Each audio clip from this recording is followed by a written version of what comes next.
à vista. Presidente Rousseff, muito obrigada.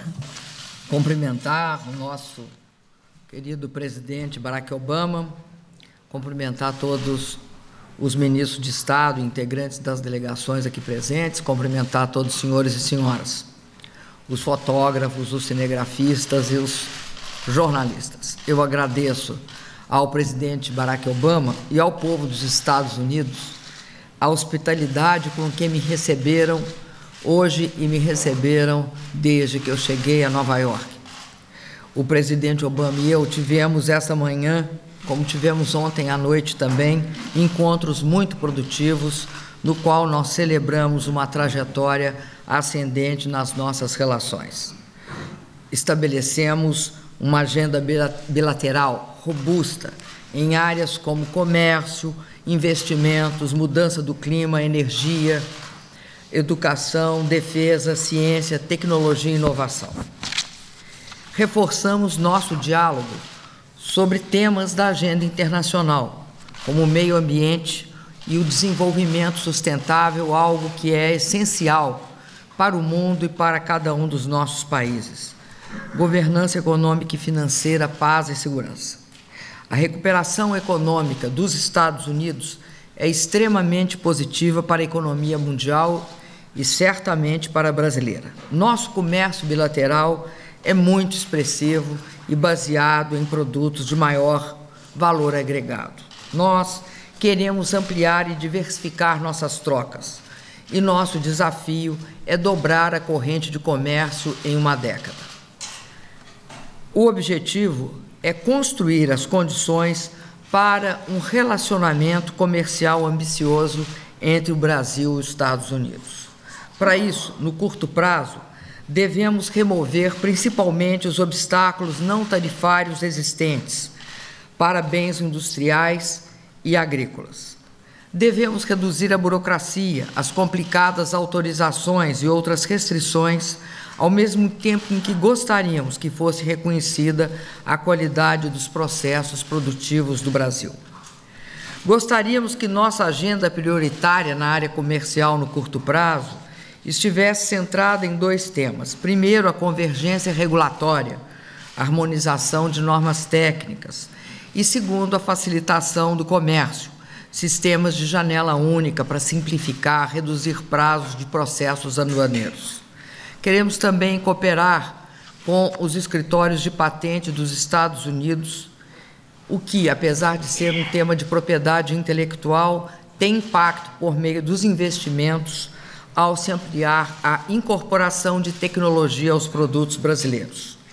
Os Estados Unidos são o principal investidor no Brasil, chegando em 2013 a um estoque de investimentos diretos de 116 bilhões de dólares.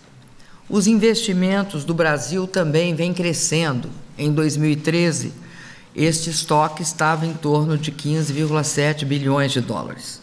São números que não representam realmente a magnitude desses investimentos.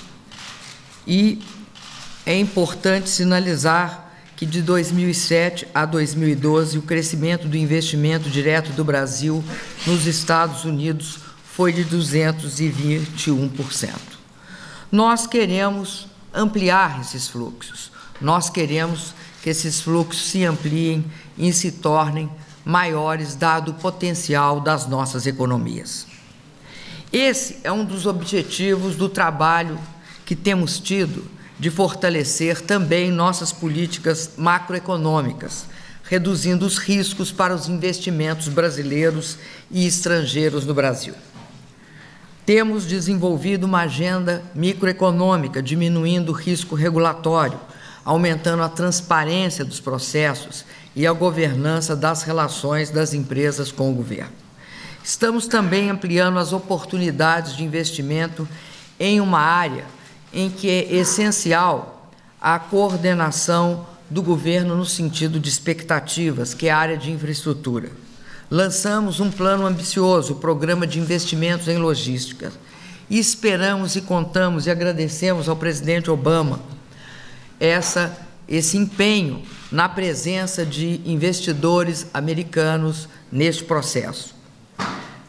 Eu queria dizer também que nós temos realizado uma frutífera relação entre os governos e os empresários. O Fórum dos CEOs, realizado em Brasília, deu importantes sugestões para nós, como a criação de um centro de informações em infraestrutura para identificar e coordenar, promovendo projetos de investimento, o desenvolvimento de instrumentos de financiamento e garantias para investimentos de longo prazo, com vistas a estimular a participação privada. Temos também um leque de várias outras oportunidades e realizações. Na defesa, por exemplo, saudamos os 2 acordos aprovados já pelo Congresso, o Acordo de Cooperação na área de defesa, de cooperação e defesa, que vão permitir uma troca muito frutífera entre o Ministério da Defesa no Brasil e o Departamento de Defesa dos Estados Unidos. O Acordo de Segurança de Informações Militares, o Gizonomia, que vai permitir também uma troca de informações nessa área. Também na área de energia, biotecnologia e tecnologia da informação e na área aeroespacial. Mas eu gostaria de destacar aqui algo que o presidente Obama e eu discutimos e tomamos uma decisão que eu considero muito importante. É o tema da mudança do clima. A mudança do clima é um dos desafios centrais do século XXI. E nós temos um grande objetivo que é, primeiro, assegurar na matriz energética de cada um dos países a presença de fontes renováveis. Essa decisão, ela tem muito a ver com as nossas perspectivas e a nossa participação no acordo global de redução de emissões para que a gente consiga, de fato, concretizar esse acordo na COP21 em Paris. A segunda questão reflete essa primeira, que foi a decisão dos 2 países de assumirem uma meta de 20% de ampliação das fontes renováveis na matriz de energia elétrica sem hídrica até o ano de 2030. Eu saúdo essa decisão pela importância que ela tem na redução das emissões de gases de efeito estufa e no nosso compromisso de manter, sem sombra de dúvida, o meio ambiente e a redução da temperatura, impedindo que ela aumente mais do que 2 graus. Nesse sentido, também eu queria destacar que, como 2 países continentais que têm grandes áreas, a meta de redução que nós achamos muito importante, não só reduzir o desmatamento como temos feito. Nós queremos chegar no Brasil a desmatamento zero até 2030, desmatamento legal zero até 2030. E também queremos virar a página e passarmos a ter uma política clara de reflorestamento. Isso é importantíssimo para o Brasil, tem a ver também com os nossos compromissos próprios que assumimos no Código Florestal. Então, eu considero que essa é uma área essencial para nós. Colaborar também em eficiência energética. Nós estamos comprometidos com a adoção de grids inteligentes, estamos comprometidos com consumos mínimos de energia, estamos comprometidos com equipamentos e prédios eficientes. O presidente Obama e eu conversamos também bastante sobre educação. Considero que a educação para o Brasil garante 2 ganhos. Um ganho que é a inclusão social permanente e o segundo é o salto qualitativo na nossa competitividade em direção à economia do conhecimento. Por isso é com satisfação que, para nós, o acordo de cooperação em educação técnico profissionalizante entre o MEC e o Departamento de Educação dos Estados Unidos deve ser saudado. Nós também queremos estabelecer parcerias entre os institutos governamentais de pesquisa de cada país, com vista à melhoria científica, tecnológica e inovação. Eu também gostaria de enfatizar a importância da utilização de tecnologias de educação como uma forma de fazer uma educação de maior qualidade e mais inclusiva. E nisso, sem sombra de dúvida, as qualidades e a capacidade dos Estados Unidos de desenvolverem pesquisa científica e tecnológica nesta área também é muito importante. Eu quero registrar também que, para nós, é muito importante a colaboração no âmbito do Ciências Sem Fronteiras. O Brasil, neste programa, tem um fato a registrar, que é a recepção por parte dos Estados Unidos. Eu agradeço imensamente ao presidente Obama, da maioria dos estudantes brasileiros que usufruem do programa Ciências Sem Fronteira. Eu sempre reitero ao presidente Obama que nós temos a ambição de transformar a agenda da cooperação na área da inovação um dos temas centrais para todos nós. Nós também queremos avançar na cooperação na área de energia entre o laboratório Argonne e o Centro de Pesquisas Brasileiro em Energia e Materiais, CNPq. Amanhã eu estarei na Califórnia e pretendo fazer uma reunião bastante instigante com as empresas da área de tecnologia da informação, biotecnologia e aeroespacial. Hoje também eu agradeço ao presidente Obama porque nós decidimos facilitar a entrada nos Estados Unidos de viajantes frequentes do Brasil no âmbito do programa Entrada Global, ou Global Entry. Celebramos também um acordo muito importante para a população brasileira que vive aqui nos Estados Unidos e que é um acordo na área de previdência social que permite que aqui eles tenham cobertura também. Tratamos ainda de um conjunto de iniciativas e eu queria destacar, basicamente, as seguintes: a decisão do Brasil de integrar-se à iniciativa de saúde global e de segurança, a Global Health Security Initiative. E também acho muito importante destacar que nós temos um conjunto de iniciativas comuns que podem ser desenvolvidas em terceiros países, principalmente na área de produção de combustíveis. Finalmente, eu queria dizer da importância para a América Latina do que foi a decisão do presidente Obama e do presidente Raul Castro, em parceria, inclusive, com o Papa Francisco, no sentido de abrir o relacionamento com Cuba. Esse é um momento muito decisivo na relação com a América Latina. É o fim da Guerra Fria e é o estabelecimento de uma relação de qualidade que muda o patamar do relacionamento dos Estados Unidos com toda a região. Quero reconhecer a importância desse ato para toda a América Latina e para a paz mundial também. E é um padrão e um exemplo de relação que deve ser seguido. Finalmente, eu queria reiterar o convite e esperar o presidente Obama nas Olimpíadas.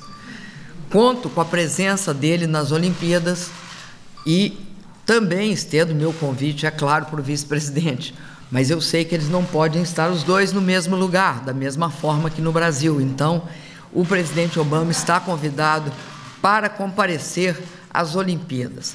Lá no Brasil, ele pode usar o seu casaco amarelo, escrito Brasil nas costas e aqui na frente Obama. E será, inclusive, muito aplaudido nesse momento. Acredito também que essa viagem aqui no Brasil, ela representa um relançamento das nossas relações. Por isso, agradeço ao presidente e ao povo americano pela recepção e também acho que demos um passo à frente nas nossas relações. Muito obrigado. All right, we're going to take a few questions, and I'm going to start with Então, eu vou começar com Jim Coonan, que eu entendo disse que vai se aposentar. Você é muito jovem para se aposentar, Jim? Ele quer se aposentar enquanto está de pé.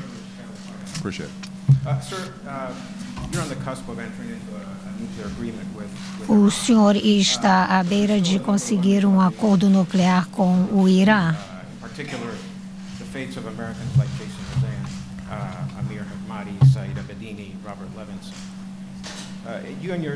O senhor e seu governo dizem que estão empenhados em tratar do assunto dos aprisionados e desaparecidos americanos no Irã. Mas, apesar disso, o senhor está à beira de assinar um acordo. O que o senhor diria às famílias desses prisioneiros? E, em segundo lugar, o senhor confia na liderança dos iranianos, ou melhor, na sinceridade dos iranianos? Senhora Presidente, a senhora veio aos Estados Unidos. A senhora cancelou a sua visita anterior aos Estados Unidos depois das revelações de Edward Snowden sobre espionagem. A senhora ainda está preocupada com essas revelações e foi assegurada de que isto não voltaria a ocorrer e a senhora está satisfeita com as garantias? Bem, Jim, em relação aos cidadãos que estão presos no Irã, esta é uma questão sobre a qual estamos trabalhando arduamente, independentemente do acordo com o Irã. Nós queremos garantir que os nossos sejam tratados de maneira justa e, no caso desses indivíduos, não está acontecendo. Eles não têm tido direito a devido processo e outros direitos legais que oferecemos a estrangeiros aqui. Nós estamos pressionando muito nisso e vamos continuar a fazê-lo.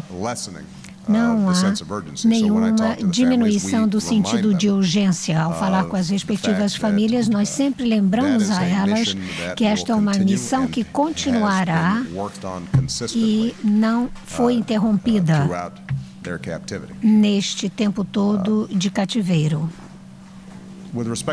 Em relação à questão de se eu tenho confiança, se eu confio no regime do Irã, há desacordos profundos, muitas divisões entre os Estados Unidos e o Irã. Isso não vai desaparecer da noite para o dia. O objetivo das negociações nucleares não é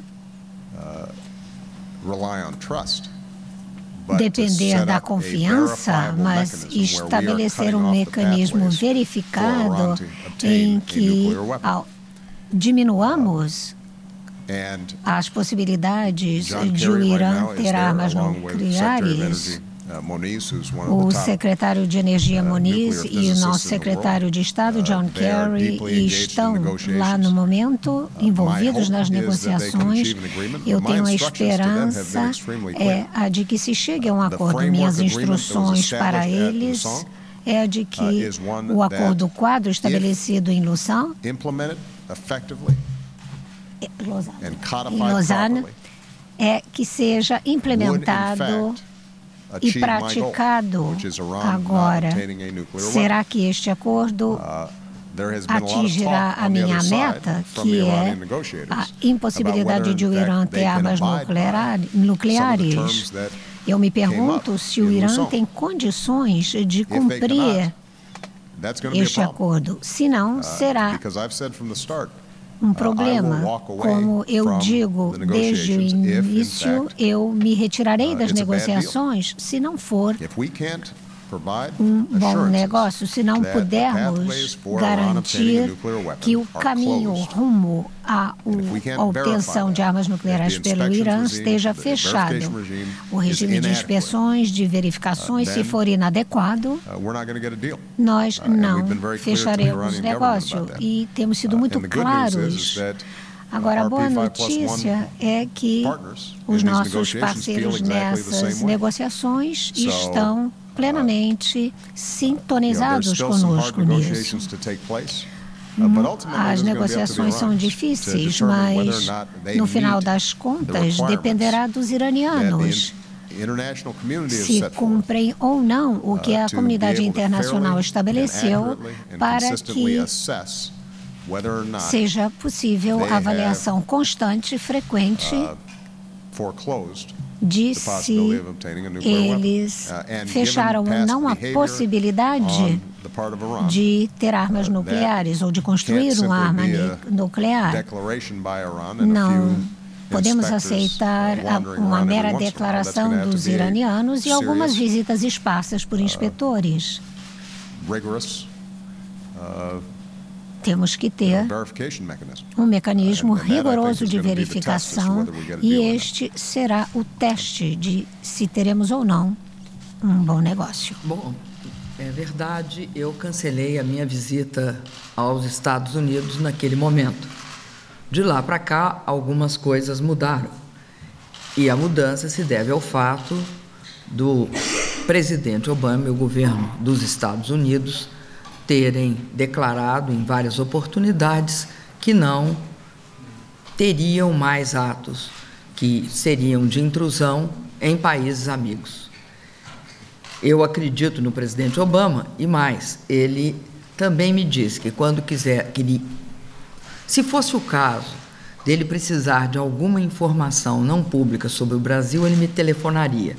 Então eu tenho certeza que as condições passaram a ser bastante diferentes agora.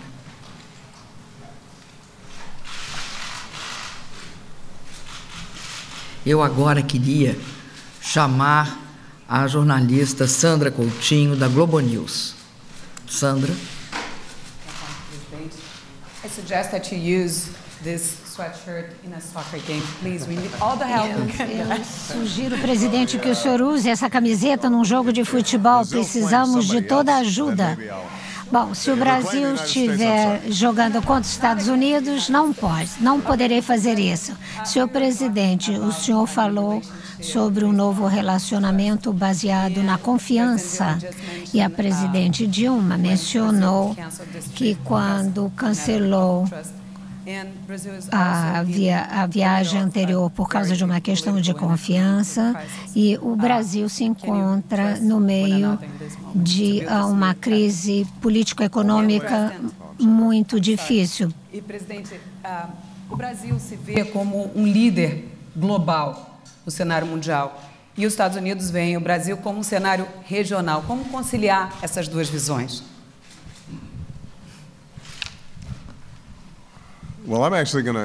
Eu vou responder, em parte, a pergunta que você acabou de fazer. Presidente, nós encaramos o Brasil como um poder mundial, não regional. Em termos de fórum econômico para coordenar relações e negociações, como o G20, por exemplo, o Brasil tem uma voz muito forte lá. A mudança do clima, por exemplo, O Brasil só pode ser bem-sucedida essa questão se o Brasil liderar, e isso é indicação da liderança mundial do Brasil. O Brasil é uma potência mundial importante. Como eu disse ontem à noite ao presidente Dilma, os Estados Unidos, por mais poderosos que sejam, interessados como somos em resolver uma gama enorme de questões mundiais, não podemos fazê-lo sozinhos. Por exemplo, saúde global, não seremos bem-sucedidos a não ser que trabalhemos com o Brasil e outros países importantes na identificação de, por exemplo, de um surto de uma doença, como evitar que se torne uma pandemia. Se quisermos sucesso em mudança do clima, na luta contra o terrorismo, na erradicação da miséria, da extrema pobreza no mundo, precisamos de parceiros e o Brasil definitivamente é um parceiro indispensável nesses esforços. Em relação à confiança, eu diria que a presidente Rousseff e eu temos tido um excelente relacionamento desde que ela tomou posse. Eu tenho plena confiança nela. Ela sempre foi muito franca comigo e honesta em relação aos interesses do povo brasileiro e como podemos trabalhar juntos. Ela mostrou resultados naquilo que prometeu. No Panamá, discutimos os acordos de cooperação em defesa que foram mencionados. Ela conseguiu que o Congresso os aprovasse. Alguém com a experiência que eu tenho com o Congresso, eu sei que isto não foi tarefa fácil e ela usou o capital político nesse sentido, que indica a confiabilidade da parceira que ela é. Portanto, esta reunião ou estas reuniões que tivemos durante a semana baseia-se em vários passos que levarão a mais progresso. Ainda há diferenças entre os nossos países.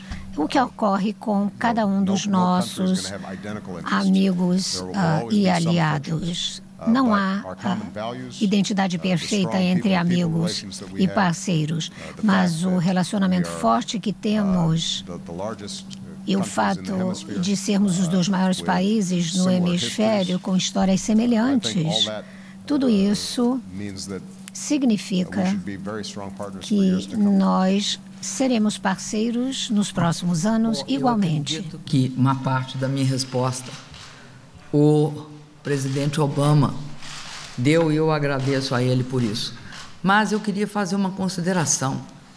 Os países, eles passam por crises e dificuldades. O fato de passarem por crises e dificuldades não pode implicar em que haja qualquer diminuição do papel de um país. Até porque um país só é, de fato, um grande país se ele é capaz de superar as dificuldades. Isso vale para países, para pessoas, vale para tudo. A coragem de superar dificuldades, enfrentá-las e ter, de fato, o compromisso com o seu povo e o seu país, mas também com o relacionamento com países como os Estados Unidos e com o resto do mundo é algo fundamental. Então, eu acredito que o Brasil e os Estados Unidos têm muito em comum. Nós somos países que tiveram uma marca que nós lutamos para superar, que é a marca da escravidão. Nós somos países com grandes populações negras. Nós somos países com multidiversidade étnica, cultural, e esse é talvez dos nossos grandes patrimônios, e acho que os Estados Unidos também.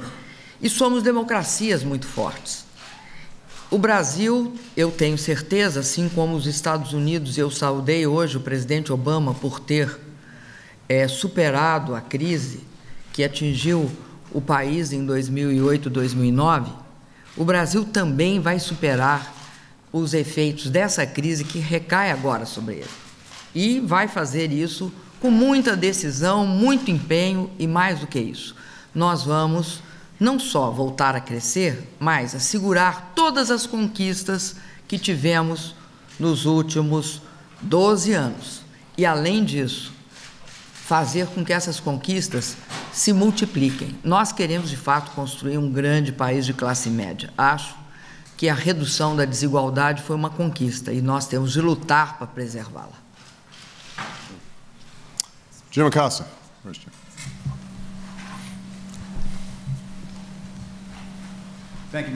Muito obrigado, senhor presidente. Acho que o senhor não vai se incomodar de eu fazer uma pergunta com múltiplos aspectos. Grécia, a crise financeira na Grécia, numa linguagem em que americanos entendam, é uma crise. Será que a crise financeira na Grécia seria capaz de derrubar a economia mundial? E eu gostaria de lhe perguntar sobre a sua melhor semana, como dizem muitos. Houve decisões do Supremo Tribunal aqui em relação a 2 dos seus projetos da área da saúde, Obamacare e casamento de gays, e também a sua atuação em Charleston depois daqueles assassinatos.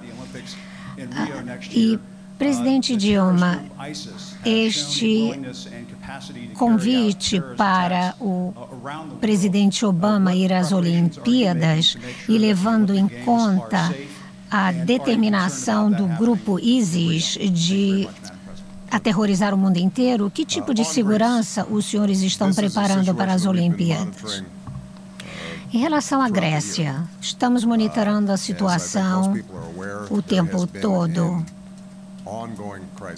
Há uma crise permanente na Grécia desde 2009 e 2010. Eu, periodicamente, trabalho com os parceiros europeus nesse sentido. É uma fonte de muita preocupação. É uma questão principalmente de preocupação para a Europa. O que temos aqui é o caso de um país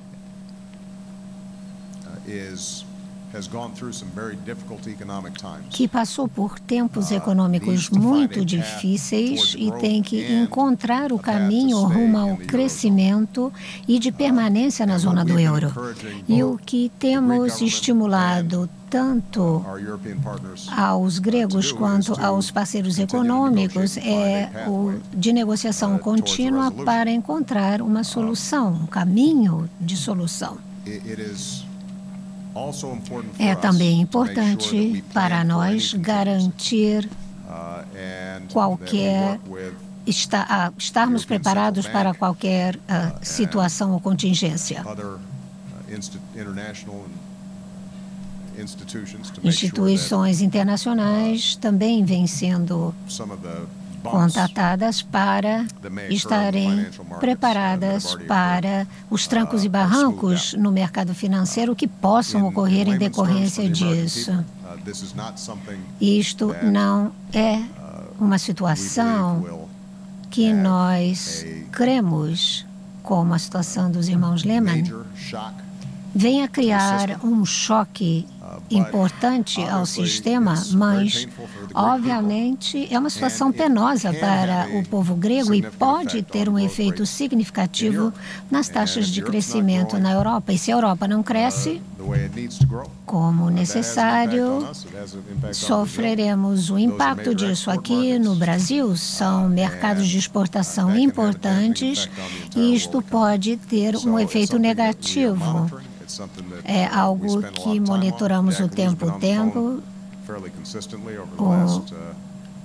O Jack Lew, nosso ministro, tem estado em contato permanente com o seu par. Nós, pares americanos e europeus, vimos também mantendo contato permanente. É algo que levamos muito a sério, mas não creio que seja algo que mereça excesso de reação. Até agora, os mercados absorveram relativamente bem os riscos envolvidos. Em relação à minha melhor semana, foi quando eu me casei com a Michelle. Aquela foi uma ótima semana. O nascimento das minhas filhas, Malia e Sasha, semanas excelentes.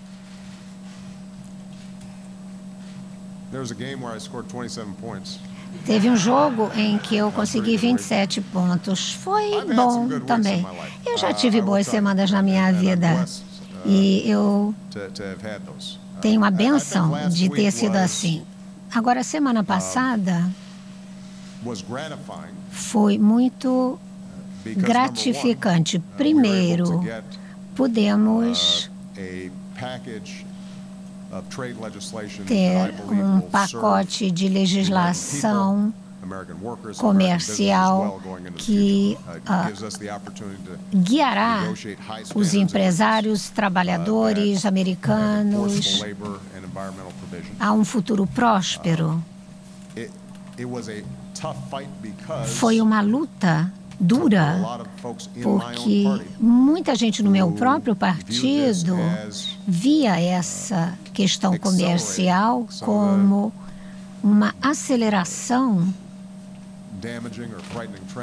de danos ou tendências globalizantes que vêm ocorrendo nas últimas décadas. O meu contra-argumento é o de que nós não vamos impedir a continuação da globalização, nós temos que moldá-la justamente para atender às nossas necessidades. Mas conseguir isso foi muito importante. Em relação à lei da saúde, os resultados estão aí, falam por si. Nós temos a taxa mais baixa de pessoas não seguradas na história do país. Até mesmo uma situação melhor do que os que apoiaram sempre esta lei podiam prever. Em relação à expansão do Medicaid, devem pensar o que podem fazer pelos cidadãos nos estados em questão que não têm seguro. Nós, assim, poderemos ver, inclusive, uma melhora ainda maior com o passar do tempo. O que eu disse na cidade de Charleston foram muito sinceras, vieram do fundo do coração. Não foi uma celebração, foi uma reflexão sobre o desafio constante da questão de raça nesse país e a dificuldade de encontrar caminhos rumo a melhores dias. Foi gratificante testemunhar não apenas a reação das famílias afetadas por esta tragédias, mas a reação de pessoas como a governadora Haley, que concordou em baixar a bandeira da Confederação. Nada disso resolve todos os problemas, mas simboliza uma empatia e um reconhecimento que eu acho que é sempre o primeiro passo rumo ao progresso. Semana passada foi a culminação de muito trabalho que levou até lá. Em relação ao meu capital político, a relação é bastante extensa e as minhas instruções à minha equipe e para mim mesmo é que se nós vamos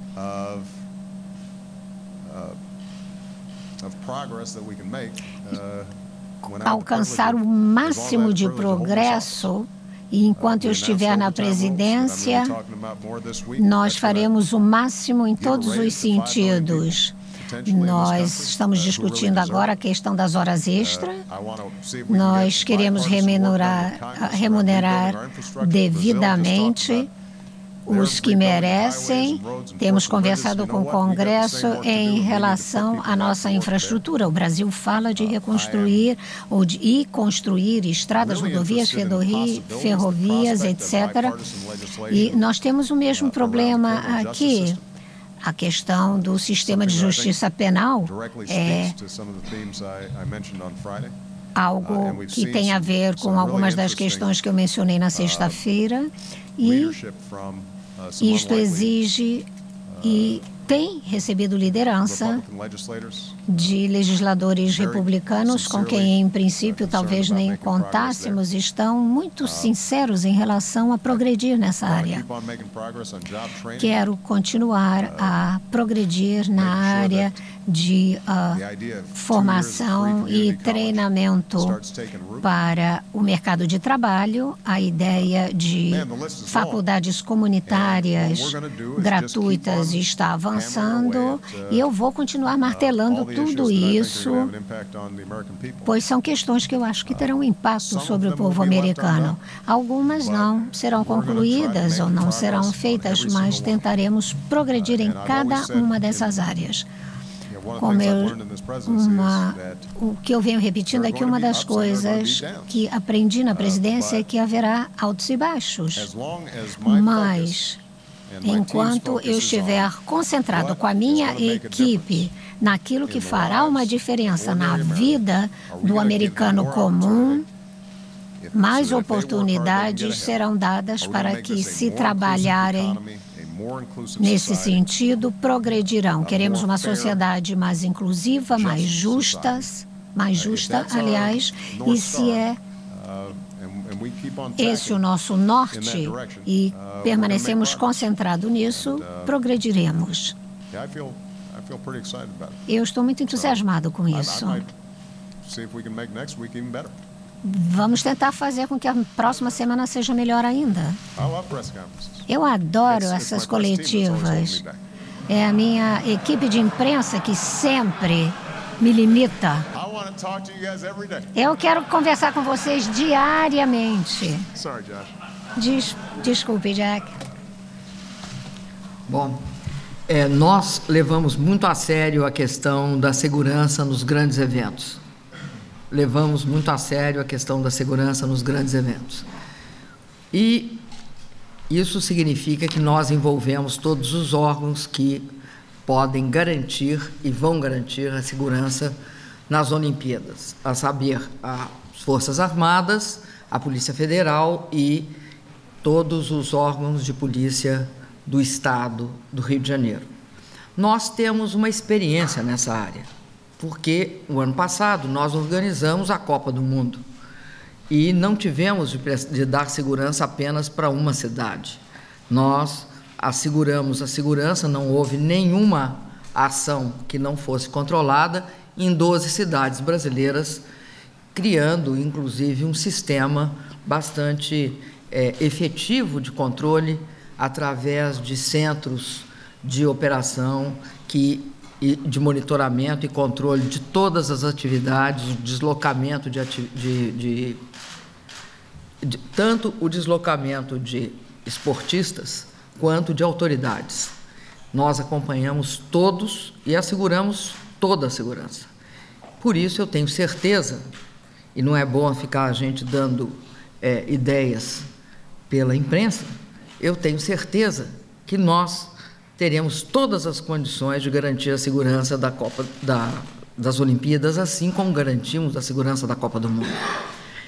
Aliás, eu acredito que as Olimpíadas agora, de 2016, o ano que vem, em julho, nós teremos uma Olimpíada especial, porque vai combinar a alegria do Brasil e a beleza. Cada país acha que a sua cidade é a mais bonita. Eu acho que a cidade mais bonita do mundo é o Rio de Janeiro. Então, vai combinar toda uma excelente organização com a capacidade fantástica do povo brasileiro de receber os visitantes, receber os esportistas.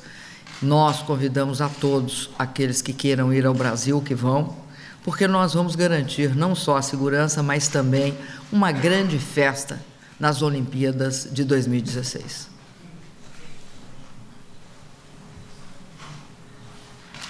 Eu agora tenho de chamar aqui o nosso repórter da Folha de São Paulo, Raul Justilori, para a segunda pergunta. Raul.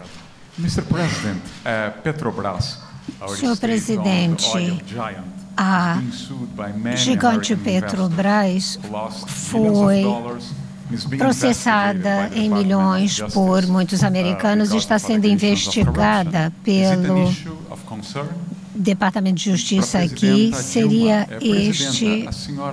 Seria esta uma preocupação? Are you going to maintain Ministers Mercadante and Edinho Silva in your cabinet? Eu não comento normalmente casos que estão em andamento na Justiça, em parte porque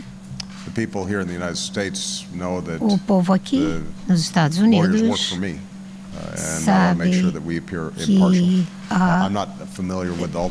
o Departamento de Justiça trabalha para a presidência, portanto, não me cabe fazer comentários específicos, mas, em geral, eu diria que eu tive a oportunidade de trabalhar com a presidente Rousseff na iniciativa de governo aberto que estamos tentando mobilizar internacionalmente, e o Brasil tem sido um excelente parceiro nisso.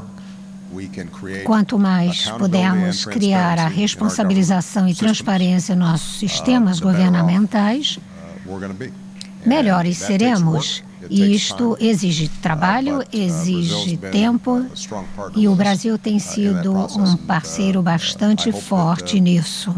Eu espero que ambos os países continuem a progredir nesse sentido. Gostaria de destacar que a Petrobras é, de fato, uma das grandes empresas produtoras e exploradoras de petróleo e gás. A Petrobras tem mais de 90 mil funcionários. Alguns funcionários da Petrobras cometeram delitos de corrupção, assim é a investigação do Ministério Público da Polícia Federal, que os investiga e atualmente já os processa. Eles vão ter de ser primeiro considerados culpados, mas os indícios que os procuradores levantam são grandes. Com isso eu quero dizer o quê? Eu quero dizer que todas as medidas legais que se tomarem em relação à Petrobras vão ter de considerar que dentro da Petrobras foi cometido atos de corrupção, porém não são de todos os funcionários, não é do conjunto da empresa e, portanto, tem de haver a responsabilização de quem é aquele que cometeu. Se houver claramente isso, os autores vão ser punidos, para depois se saber o que vai acontecer nos processos em relação à empresa. Agora, a boa notícia em relação à Petrobras é que ela é uma empresa forte, hoje muito bem gerida, com processos de governança e de compliance bastante ajustados. Se não fosse assim, como a gente poderia considerar que ela tenha chegado a produzir 800 mil barris dia e tenha ganho, este ano, o chamado Oscar do petróleo, por inovação, que é o prêmio da OTC. Então, eu quero dizer o seguinte, a Petrobras não é uma empresa sobre júdice. A Petrobras é uma empresa em pleno uso da sua atividade. Da minha parte, eu quero te dizer o seguinte, eu nunca demiti ministro ou aceitei ministro nomeados pela imprensa ou demitidos pela imprensa. E, assim sendo, eu vou aguardar toda a divulgação dos fatos, toda a divulgação dos fatos para avaliar a situação. Agora, em princípio, acredito que seja necessário, pelo menos, que todos nós tenhamos acesso às mesmas coisas. O governo brasileiro não tem acesso aos autos. Estranhamente, há um vazamento seletivo e alguns têm. E aí, durante um tempo, podem falar o que quiser, que aqueles que são mencionados não têm como se defender, porque não sabem do que são acusados. Nós, que viemos de um processo de democratização, que somos um país que conseguiu romper com tudo o que havia de mais discricionário, arbitrário e sem direitos, que foram as ditaduras, e no caso do Brasil, uma forte ditadura, nós temos de ter o maior respeito pelo direito de defesa e por uma coisa que se chama: se condena quando se prova. Não tem o inverso. A pessoa tem de se provar inocente. Quem prova que a pessoa é culpada é quem acusa. Esse é o princípio básico da civilização ocidental que nós compartilhamos. Quando a gente fala em democracia, nós falamos disso: o direito de defesa das pessoas e a obrigação da prova ser formada com fundamentos e não simplesmente com ilações ou sem acesso às peças acusatórias. Isso é um tanto quanto Idade Média, então não é isso que se pratica hoje no Brasil.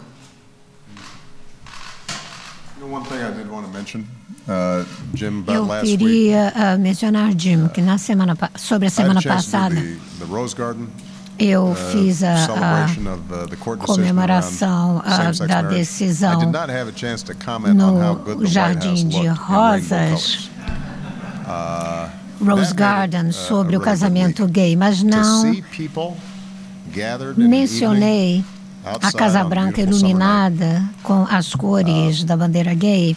Ver as pessoas lá fora comemorando e se sentirem aceitas, se sentirem íntegras, no sentido de terem o direito ao amor, aquilo realmente foi muito legal. Foi bom. Aquilo me deu uma boa sensação. Eu não pude sair lá e comemorar também e ver em pessoa, porque isso ia implicar muita movimentação de segurança. Muito obrigado a todos.